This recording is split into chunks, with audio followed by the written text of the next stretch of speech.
Thank you very much. Numbers don't lie, do they?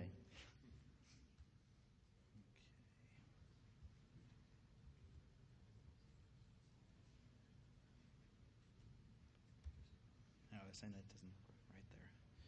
Get this started. How about no? No, some dope. Do you know how to use this? Yeah. Great. Our last speaker for today is Dr. Joseph Clark. Dr. Clark has lectured in mathematical and financial economics and is currently Director of Commodity and Currency Strategy at Suncorp Investments, an Australian funds manager. Ladies and gentlemen, Dr. Joseph Clark.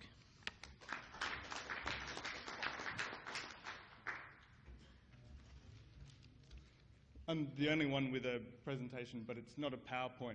We only just got PowerPoint in Australia, and nobody's figured out how to use it yet, so it's going to be a PDF. It's not bad. Now, I actually haven't figured out how to use PDFs either.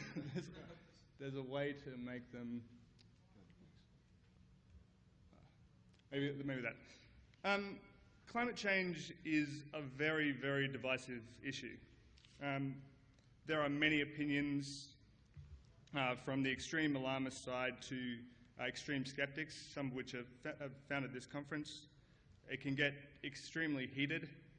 Accusations of scientific fraud have become a mainstay on both sides, and a new epithet, denialist and sometimes delusionist, has been coined to describe people who think the problem is small.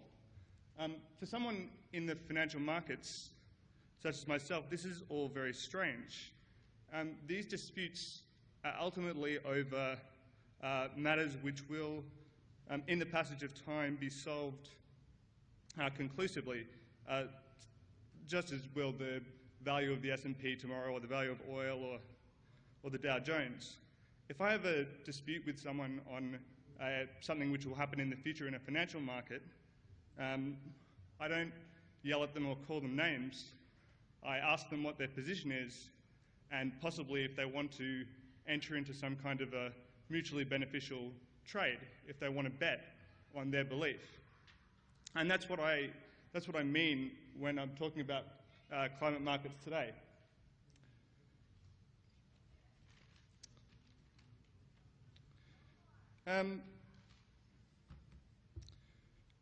So by climate markets, I mean markets that would allow people, just as they trade, just as markets are traded, financial markets are traded now, for people to trade their expectations of the effects of climate change, of temperature, of sea level, of the frequency and intensity of hurricanes, of sea level pH, and there's a raft of other things which are tangible predictions of climate science which are under dispute and which could be traded in exactly the same way that they trade other contracts.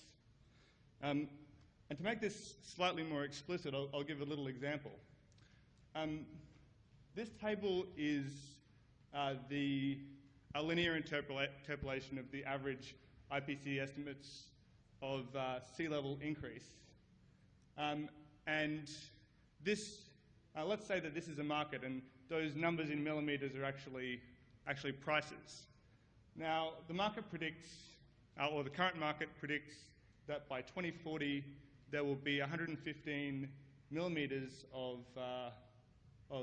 sea level increase on average.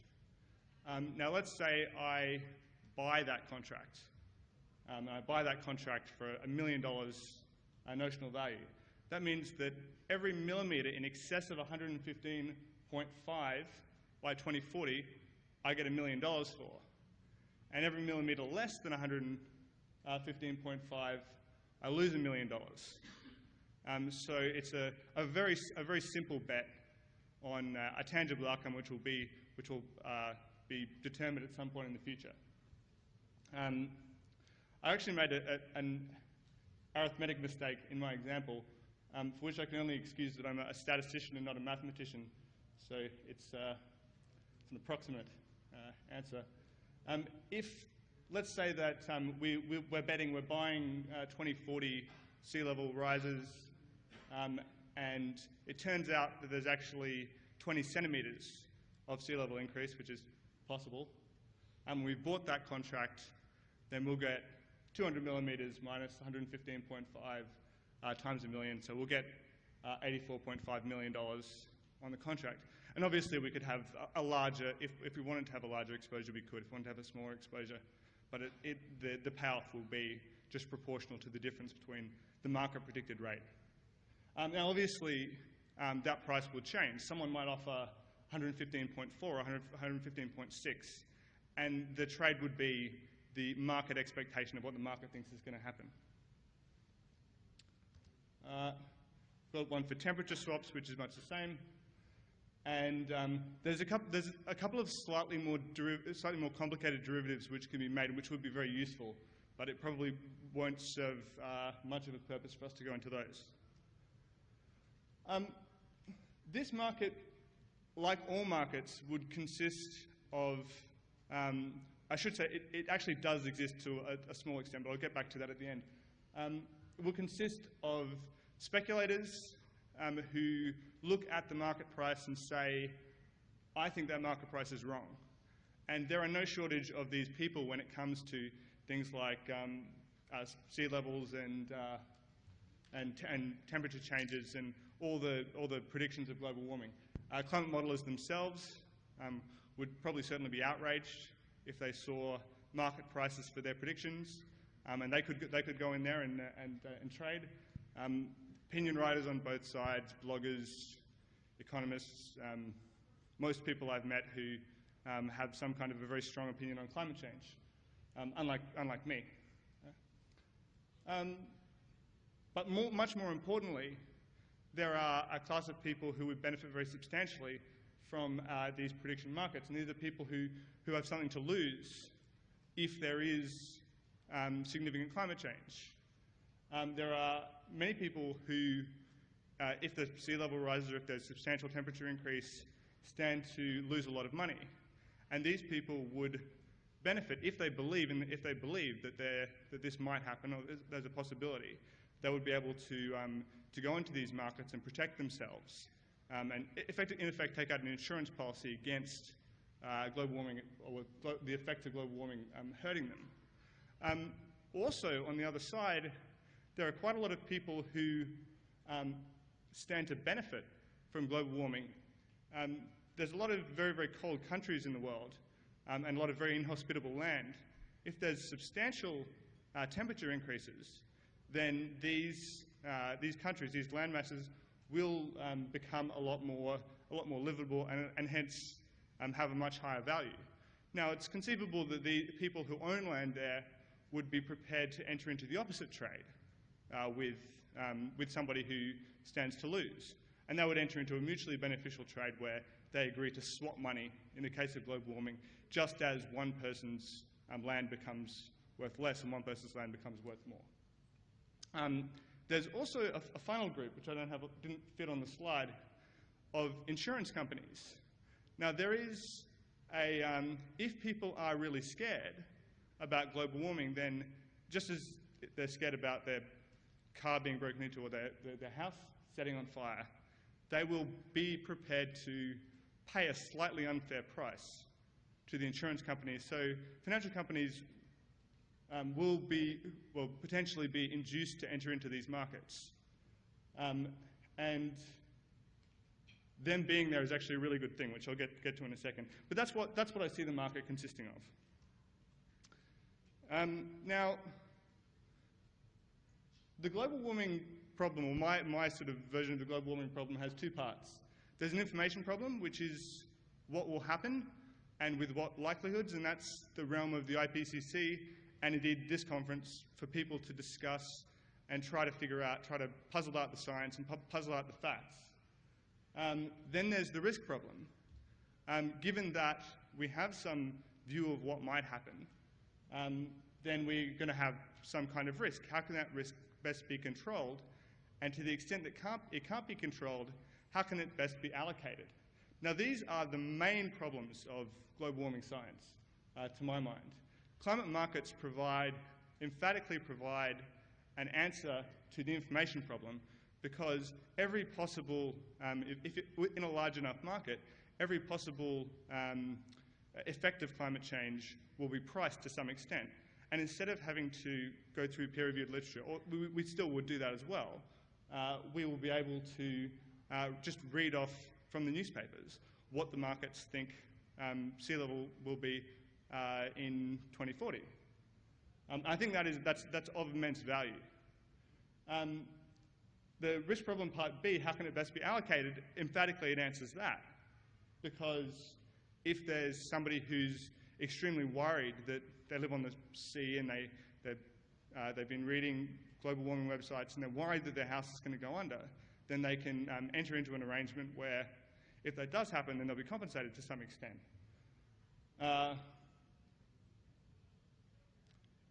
Yeah, and obviously also with the arrangements with insurance companies who are less risk averse than the more risk averse people. But also, and this is a more subtle point, it provides an answer to the risk control problem, the problem which governments are trying to solve. If we have large financial concerns, insurance companies and the like, who have made this substantial kind of insurance policy for global warming for all these people, these companies will have a substantial incentive if they have access to some technology which might mitigate climate change if it happens. And again, I don't take a view on that. But if they do they have a very direct financial incentive to employ mitigation technologies if they can. And they actually have a much, much better incentive than government, even from a pro-global warming perspective.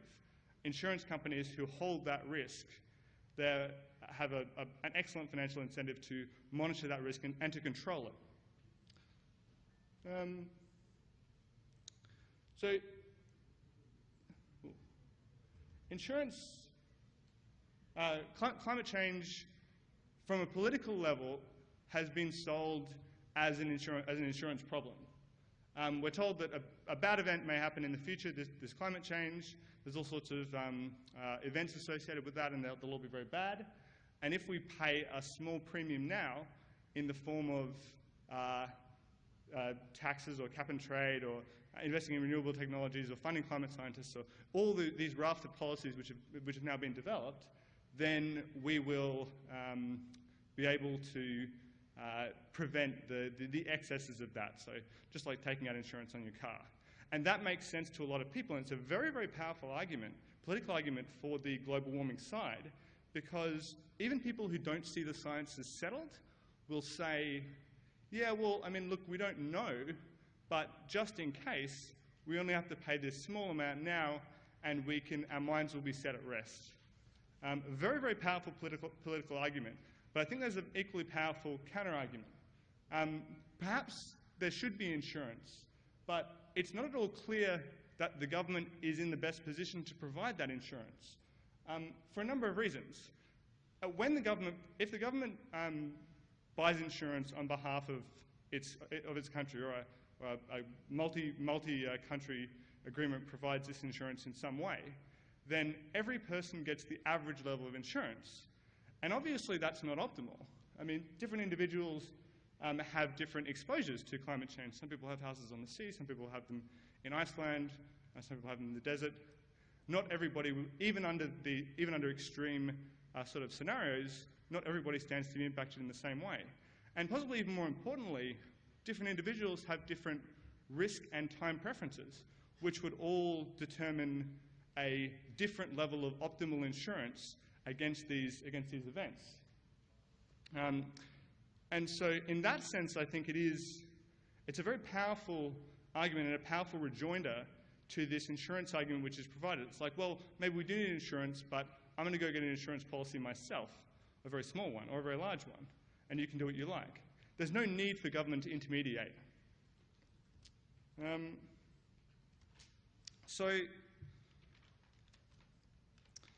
I'll just sort of summarize the arguments here. I think the bottom line of what I wanted to say, I know it's been very, very kind of general, is that whatever you believe about climate change and climate science, climate markets make sense. Well, obviously they provide information. You're able to point at them and say, this is what the market believes, and if some extreme alarmist is talking up that there's going to be 20 metres of sea level rise, you say, well, how much money have you invested in a liquid financial market over there, which could make you a rich man if you're true? And if they say nothing, then you say, I don't think you were very sure. And I think that's a nice part for both sides to be able to hold each other to account. They obviously provide a way. People are scared. Some people are very scared. And to provide them with a way to hedge themselves, even if the risk is non-existent, has a very high it will provide a lot of psychic utility to people. There's also this issue of insurance companies taking on large amounts of climate risk, and then, if it is possible, and I don't know, for them to do something very clever and mitigate climate change, then they will have a very strong financial incentive to do that, and an incentive which is better than government. So I think that this is a very clear no regrets policy. It can coexist peacefully with any policy you have on climate change, or any policy you have on not doing anything about climate change. It just makes sense. So I think it is a winner, and I think we should do it. Thank you very much.